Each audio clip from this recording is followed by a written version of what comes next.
Hello everyone, welcome back to my channel. और आज है day 3 of preparation. I hope आप सबकी प्रिपरेशन भी बहुत अच्छी चल रही होगी।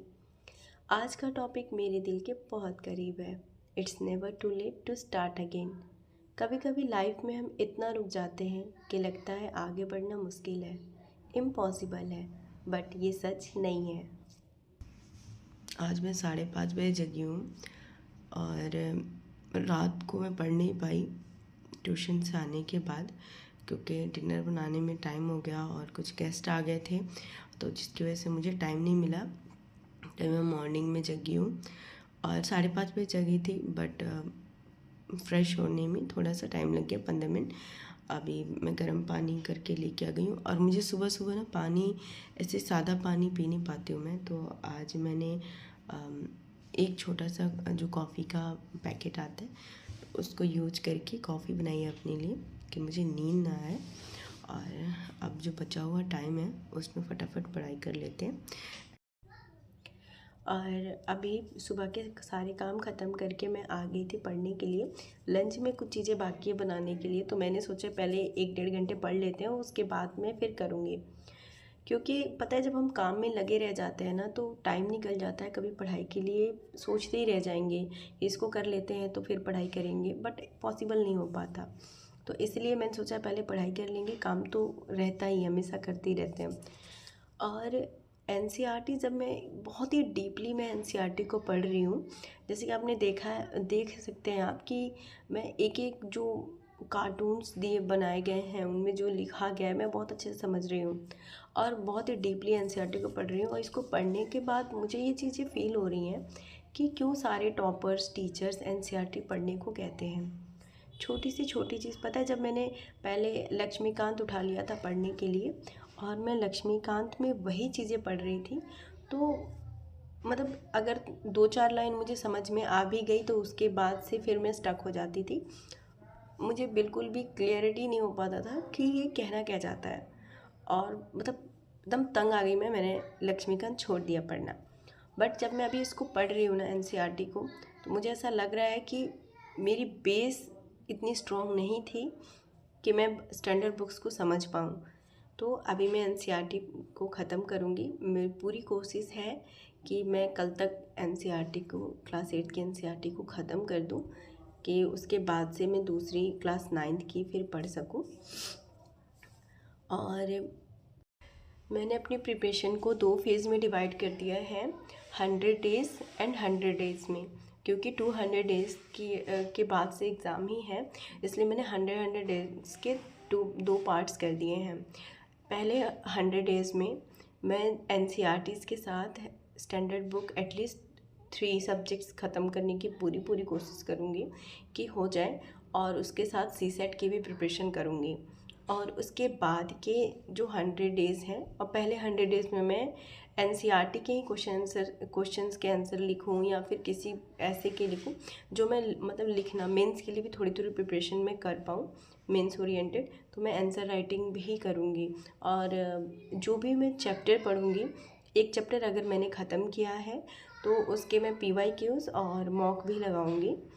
तो ये मेरी स्ट्रेटजी है। और जो पार्ट 2 के 100 डेज़ हैं, तो जो बचे हुए सब्जेक्ट हैं मैं उसमें पूरा करूँगी। और सेकंड जो 100 डेज़ है उसमें मैं आंसर राइटिंग नहीं करूँगी, उसमें मैं सिर्फ एमसीक्यू सॉल्व करूँगी। और जो भी हैं जो सब्जेक्ट्स मतलब लगता है कि ज़्यादा रिवीजन की ज़रूरत है तो उन पे फोकस करूँगी। तो मैंने कुछ अपनी स्ट्रेटजी ऐसे बनाई है। आप सब भी बताइएगा कि आप सब ने कैसे बनाया है, मुझे कमेंट करके बताइएगा कि इसमें मैं क्या चेंज कर सकती हूँ जो मेरे लिए बेनिफिशियल होगा। और मैं एनसीईआरटी जब पढ़ती हूँ तो अगर मुझे लगता है कि मोस्ट इम्पॉर्टेंट है तो मैं उसे अंडरलाइन भी कर देती हूँ। मुझे एक मोटिवेशनल लाइन अभी याद आई, जो मैंने यूट्यूब शॉर्ट्स पे देखा था कि मिल ही जाएगी मंजिल भटकते भटकते, गुमराह तो वो है जो घर से निकला ही नहीं है। कितना खूबसूरत लाइन है ये। तो अभी मैं किचन में आ गई हूँ और बच्चों के लिए अब लंच प्रिपेयर कर दूँ, वो स्कूल चले जाएं। और मतलब मैं पूरी कोशिश करूँगी कि 8 बजे तक मेरे सारे काम ख़त्म हो जाए जो भी घर के हैं। अभी 7 बजने में 10 मिनट कम है, तो देखते हैं कितना टाइम लगता है। मैं भी अपनी फैमिली, बच्चे, घर, रिस्पॉन्सिबिलिटीज़ में बहुत बिजी हो गई थी और मेरा एक सपना भी है, ये भी भूल गई थी। मुझे पढ़ने का शौक़ शुरू से ही रहा है। मैं बिहार से हूँ और मतलब मायका मेरे बिहार में है और ऐसी फैमिली से थी जहाँ लड़कियों को बहुत नहीं पढ़ाया जाता था, इसलिए मेरी जल्दी शादी भी कर दी गई थी।